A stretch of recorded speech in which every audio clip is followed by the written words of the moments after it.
Setiap tahun, kita disuguhi teater kolosal yang sama, yaitu demonstrasi massa, negosiasi alot di meja bundar, hingga ketukan palu pemerintah yang menetapkan angka UMR.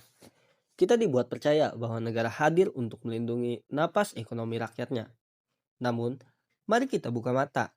Di balik angka-angka itu, jutaan orang masih pulang dengan dompet yang hampa, menerima upah yang jauh di bawah standar kemanusiaan. Kita sedang menyaksikan sebuah sabotase hukum.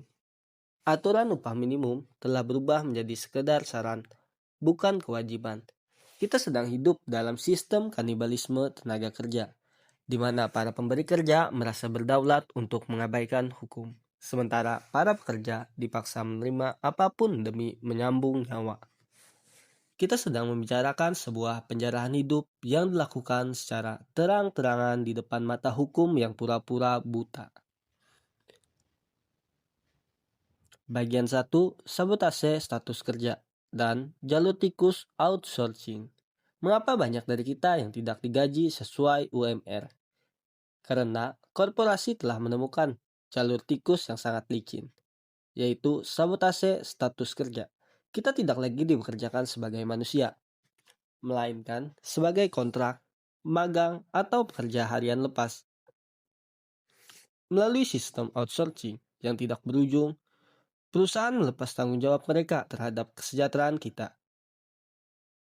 Mereka menggunakan celah hukum untuk menghindari pembayaran upah minimum, tunjangan, hingga jaminan sosial. Ini adalah penjarahan hak dasar. Kita dipaksa bekerja dengan beban kerja karyawan tetap, namun dengan perlindungan hukum yang nol besar. Kita adalah masyarakat mediocre yang saking putus asanya rela diadu domba dalam sistem kontrak berkepanjangan yang menghisap masa muda kita, lalu membuang kita begitu saja saat tenaga kita sudah habis diperas. Bagian 2, kanibalisme finansial, lembur tanpa bayar dan potongan ilegal. Mari kita bedah cara mereka mencuri uang kita di siang bolong. Kita sering terjebak dalam budaya loyalitas yang sebenarnya adalah sabotase waktu. Kita dipaksa bekerja melampaui jam kerja normal tanpa uang lembur sepeser pun. Alih-alih dibayar, kita diberi janji-janji kosong atau ancaman pemutusan kontrak. Belum lagi potongan-potongan ilegal dengan berbagai alasan, seperti inventaris rusak, kesalahan administrasi, hingga biaya seragam yang dibebankan kepada kita. Ini adalah perampokan mikro. Bayangkan ribuan rupiah dijarah dari jutaan pekerja setiap bulan. Jika dikumpulkan, itu adalah angka penjarahan yang fantastis yang langsung masuk ke kantong keuntungan perusahaan. Kita sedang menyubsidi kekayaan bos-bos kita dengan keringat dan waktu yang tidak pernah dihargai secara adil oleh sistem.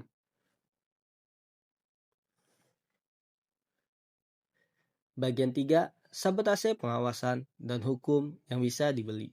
Pertanyaannya, di mana negara? Mengapa pelanggaran upah di bawah UMR seolah dibiarkan terjadi secara massal? Jawabannya adalah penjarahan kedaulatan hukum. Lembaga pengawas ketenaga kerjaan kita seringkali lumpuh karena kurangnya personal, atau yang lebih buruk karena sabotase integritas. Kita tahu rahasia umum itu, inspeksi yang sudah dijadwalkan, laporan yang bisa dimanipulasi, hingga lobi-lobi di balik pintu tertutup antara penguasa modal dan oknum birokrasi. Hukum di negara ini tajam ke bawah, tapi tumpul ke arah brankas perusahaan raksasa. Kita dibiarkan bertarung sendiri melawan sistem yang memiliki pengacara mahal dan koneksi politik yang kuat. Ini adalah perbudakan hukum modern, di mana aturan dibuat hanya untuk menenangkan massa, bukan untuk benar-benar melindungi hak-hak ekonomi kita. Bagian 4, psikologi kelangkaan, menjual harga diri demi nasi. Sistem ini bertahan karena ia berhasil melakukan sabotasi mental.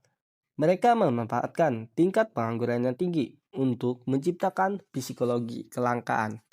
Kita dibuat merasa beruntung karena masih punya pekerjaan, meski digaji jauh di bawah UMR. Mereka berkata seperti ini, kalau kamu tidak mau, ada 1.000 orang di luar sana yang antri menggantikanmu. Kalimat ini adalah senjata penjarahan martabat. Kita dipaksa menurunkan standar hidup kita mengubur impian kita, dan menerima penindasan hanya karena rasa takut akan lapar. Kita menjadi masyarakat mediocre yang kehilangan daya tawar. Kedaulatan kita atas harga diri kita sendiri telah dirampas dan digantikan oleh naluri bertahan hidup yang paling dasar. Kita tidak lagi bekerja untuk hidup. Kita bekerja hanya agar tidak mati besok. Bagian 5, dampak sistemik, penjarahan generasi. Jangan mengira dampak upah di bawah UMR hanya berhenti di dompet kita. Ini adalah sabotase masa depan. Ketika upah tidak cukup untuk memenuhi gizi, pendidikan anak, dan kesehatan, maka kita sedang melakukan kanibalisme generasi.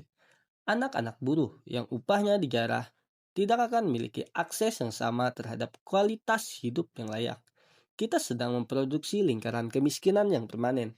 Kita sedang menjarah potensi otak anak-anak bangsa hanya agar harga produk di pasar global tetap murah. Ini adalah harga yang terlalu mahal untuk dibayar demi sebuah label investasi. Kita sedang mengorbankan masa depan bangsa demi kenyamanan segelintir elit yang tidak pernah tahu rasanya makan nasi tanpa lauk di akhir bulan. Penutup, merebut kembali kedaulatan upah. Rekan, UMR yang tidak dibayarkan bukan sekedar masalah administrasi. Itu adalah kejahatan kemanusiaan yang terorganisir. Selama kita masih diam menerima upah yang merendahkan martabat kita, selama itu pula penjarahan ini akan terus berlanjut. Kedaulatan tidak akan diberikan secara cuma-cuma oleh mereka yang mendapat untung dari keringat kita. Kita harus menuntut transparansi. Kita harus memperkuat solidaritas. Dan kita harus maksa negara untuk benar-benar bertarung di depan para pelanggar hukum upah. Menurut kita semua, mana yang lebih berbahaya? Perusahaan yang terang-terangan bangkrut sehingga tidak bisa menggaji, atau perusahaan yang labanya triliunan tapi secara licik menyabotase upah pekerja dengan dalih efisiensi. Tulis analisis paling tajam di kolom. Jangan biarkan keringat kita terus menjadi bensin bagi kemewahan orang lain. Saya Drak, dan kita akan terus mengawal kedaulatan ekonomi kita. Sampai jumpa di episode berikutnya.